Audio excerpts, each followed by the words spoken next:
Welcome back to another episode of Playing Every Golf Course in Essex, and yet we're back at Stoke by Nayland. A couple of episodes ago, we took on the Gainsborough course, but today we return for round two because we had to see how the Constable compares. And before we even picked up a club, it was once again scrambled eggs and beans on toast for breakfast. And at this point, it's becoming a little bit of a weird tradition. And honestly, we might need to switch it up next time.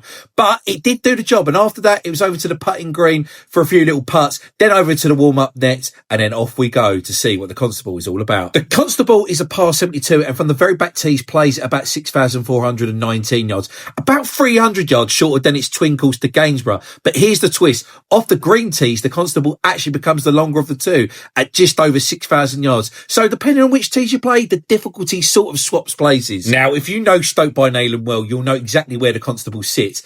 It's built on the same side of the property as the Gainsborough front nine. And if you know that land, you already know this side of the resort is seriously hilly and undulating. From the very first tee, you're facing water and a steep climb up to the opening green. And from that moment on, it's up and down, back up again, not a single flat walk inside. Now, despite the hills, the fairways here are actually really generous. You're encouraged to hit the driver on most holes, but it's all about catching the downslopes and avoiding the upslopes at the right moments.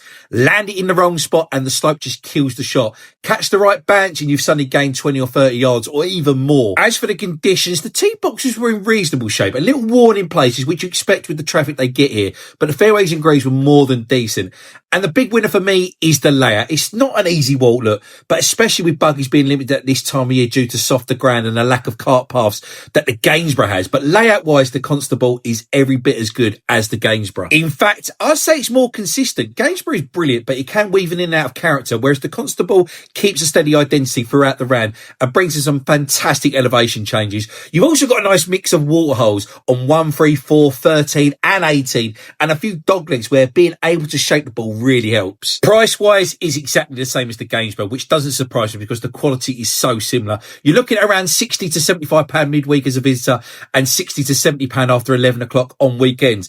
And if you're thinking of making a proper trip of it, the stay and play packages with access to the spa are meant to be unreal. That is 100% something I want to try next year. One thing definitely worth saying, if you need a buggy this time of year, I'd pick the Gainsborough over the Constable.